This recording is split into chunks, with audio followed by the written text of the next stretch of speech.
السلام علیکم ناظرین، آپ دیکھ رہے ہیں ہمارا YouTube channel Pakistan writers wing میں ہوں آپ کا میزبان محمد عبداللہ۔ ناظرین، جن دوستوں نے ہمارا چینل سبسکرائب نہیں کیا وہ سبسکرائب کر لیں اور بیل آئیکن کا بٹن پریس کر دیں تاکہ ہماری آئندہ کی ویڈیوز آپ تک بآسانی پہنچتی رہیں۔ ناظرین، آج میرے ساتھ ایسی شخصیت موجود ہیں۔ ہم پہلے ایک شخصیت کا تذکرہ کر چکے ہیں، ایک شخصیت کا انٹرویو آپ کے سامنے پیش کر چکے ہیں ادب اطفال کے حوالے سے۔ ادب اطفال کے حوالے سے ملتان میں ہی ایک دوسرا معتبر حوالہ ہے، معتبر نام ہے، بہت بڑا نام ہے آپ کا، بہت بڑے آپ رائٹر ہیں ادب اطفال کے۔ بچوں کے لیے بہت ساری کہانیاں مرتب کر چکے ہیں، لکھ چکے ہیں۔ کئی رسائل و جرائد میں آپ مختلف عہدوں پر فائز ہیں اور آپ کی کئی کتابیں منظر عام پر آ چکی ہیں۔ ہم اسی حوالے سے آج ان سے گفتگو کریں گے۔ ان کا نام ہے عرفات ظہور، وہ ہمارے ساتھ موجود ہیں، آئیے ان سے گفتگو کرتے ہیں۔ السلام علیکم عرفات بھائی، سب سے پہلے آپ کا بہت شکریہ کہ آپ نے ہمیں وقت دیا۔ عرفات بھائی، ادب اطفال میں آپ کی انٹری کب سے ہے اور پہلی تحریر، آپ کا پہلا جو ہے نا کوئی لیٹر، کوئی بھی چیز آپ کی کہاں شائع ہوئی، ہمارے ناظرین کو آگاہ کیجیے گا۔ بہت شکریہ عبداللہ بھائی۔ سب سے پہلے تو میں آپ کا شکریہ ادا کرنا چاہوں گا کہ آپ نے مجھے یہاں اپنے چینل میں مدعو کیا۔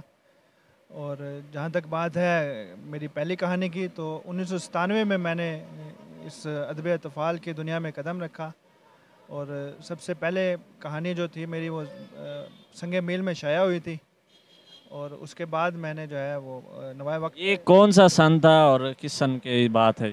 1997 میں شائع ہوئی تھی، اور کہانی کا نام تھا اتفاق میں برکت ہے۔ اور مجھے جو اس بچوں کے ادب کی فیلڈ میں جو لانے والے تھے، ان کا نعیم اقبال نعیم ہے، وہ ان کو دیکھ کے تو میں کیونکہ وہ مجھ سے سینئر تھے، اور وہ نوائے وقت میں اور پھول اور کلیاں میں اور سنگ میل میں لکھا کرتے تھے، تو انہیں دیکھ کے میں اس فیلڈ میں آیا۔ اور جب میری پہلی کہانی شائع ہوئی تو مجھے شوق ہوا اور ایک جذبہ بیدار ہوا کہ میں بھی مسلسل اس میں لکھوں، اور یہ دیکھ کے میں نے لکھنا شروع کیا۔ اور لکھنے کے ساتھ ساتھ پھر میں نے مطالعے کا رجحان میرے اندر پیدا ہوا۔ میں نے مختلف شعراء کی اور ادیبوں کی کتابیں پڑھیں، اور اس کو پڑھ کے پھر میں اب تک آپ کی کتنی تحریریں ادب اطفال کے حوالے سے شائع ہو چکی؟ میری 450 سے زیادہ تحریریں جو ہیں وہ مختلف اخبارات میں، رسائل میں، جرائد میں شائع ہو چکی ہیں۔ کتنی کتابیں آپ لکھ چکے ہیں؟ میری 3 کتابیں ہیں جو اب تک پبلش ہوئی ہیں۔ اس میں 2005 میں ایک کتاب شائع ہوئی تھی انوکھا رشتہ کے نام سے، اور اس کے بعد 2010 میں آئی تھی میری پہچان پاکستان کے نام سے، اور ابھی 2 سال پہلے میری کتاب عظیم سوچ کے نام سے جو ہے وہ شائع ہوئی ہے۔ میرا خیال ہے، جہاں تک ناقص رائے بھی ہو سکتی ہے، آپ میرے بڑے بھائی ہیں، مجھ سے سینئر ہیں، ہم نے آپ لوگوں کو پڑھا، دوستوں کو، آپ سینئرز کو۔ آپ کی کون سی کتاب زیادہ مشہور ہوئی ہے؟ میرے خیال میں اگر میں اپنی رائے دے دوں، آپ سے بعد میں پوچھ لیتا ہوں، آپ بتا دیجیے گا۔ جہاں تک مجھے لگتا ہے آپ کی جو کتاب تھی میری پہچان پاکستان، میرے خیال میں اس نے زیادہ پذیرائی لی ہے، یا آپ صحیح جو ہے پذیرائی آپ کے علم میں ہوگی، اس کے بارے میں آگاہ کیجیے گا۔ عبداللہ بھائی، آپ کی بات کسی حد تک ٹھیک ہے کہ میری جو کتاب ہے میری پہچان پاکستان ہے، کیونکہ اس میں پاکستان سے محبت کے حوالے سے کہانیاں تھیں، اور وہ میں نے یہ سوچ کے ہی لکھی تھی کہ میں بچوں میں پاکستان سے، اپنے وطن سے، پاکستان سے محبت کو اجاگر کروں گا۔ تو آپ لکھنے میں ادب اطفال میں کس سے متاثر ہیں؟ آپ کی پسندیدہ آپ کے رائٹر کون سے؟ میرے اشفاق احمد میرے پسندیدہ رائٹر ہیں، اور فکشن میں جو ہے وہ مجھے علیم الحق حقی صاحب اور محی الدین نواب صاحب۔ ملتان میں آپ ادب اطفال کو کیسا، اپنے آپ کا ماضی کیسا دیکھا آپ نے جو گزارا ہے، حال کیسا دیکھ رہے ہیں، اور مستقبل کے بارے میں آپ کی ملتان کے حوالے سے بھی اور اوورآل پاکستان کے حوالے سے آپ کی کیا رائے ہے، آپ کیا سوچتے ہیں؟ ملتان کی مٹی بڑی سرخیز ہے، اور یہ شروع سے ہی ادب کا گہوارہ رہا ہے، اور ملتان میں بہت بڑے بڑے نامور شعراء اور ادیب پیدا کیے ہیں اور پیدا ہو رہے ہیں۔ اور جو اگر میں پچھلے 10-15 سال کا جو عرصہ دیکھوں تو اس میں بچوں کے ادب کے حوالے سے بہت سارے نام ایسے ہیں جنہوں نے ملک کی شہرت حاصل کی ہے، اور مسلسل لکھ بھی رہے ہیں، اور اپنے آپ کو منوا بھی رہے ہیں۔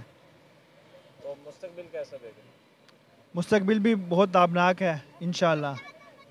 کہتے ہیں یہ جدید ذرائع جو ہیں جس پر ہم بھی آج بیٹھے ہیں، انہوں نے بچوں کو یا ویسے مجموعی طور پر لوگوں کو، معاشرے کو کتاب سے دور کر دیا ہے۔ آپ کیا رائے رکھتے ہیں ان چیزوں کے استعمال کے بارے میں، اور کتاب دوستی کا سفر آپ مستقبل میں کیسا دیکھ رہے ہیں؟ کتاب سے دور تو ہوئے ہیں لیکن کتاب کا دور ختم نہیں ہوا ابھی تک.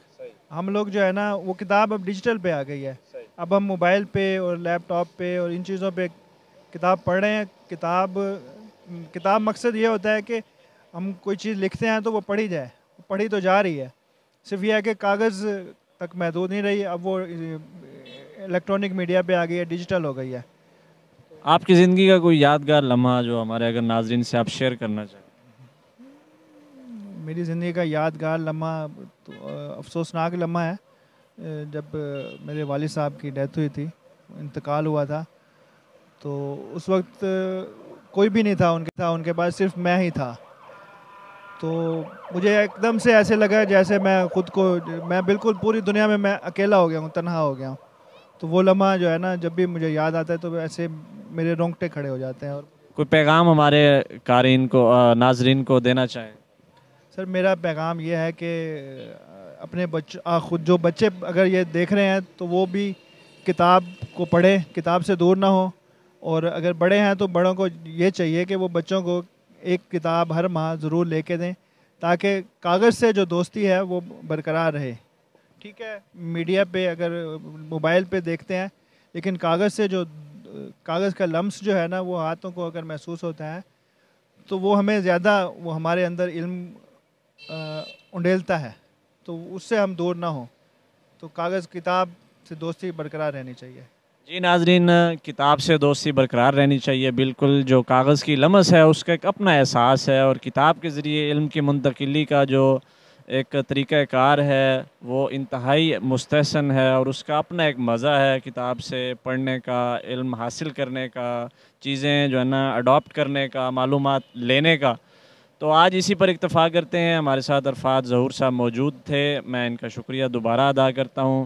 اور بہت جلد ہم اگلی ویڈیو میں کسی دوسری شخصیت کے ساتھ آپ کے ہمراہ موجود ہو گئے. تب تک کے لیے اجازت دیجیے اپنے میزبان محمد عبداللہ کو. اللہ نگہبان.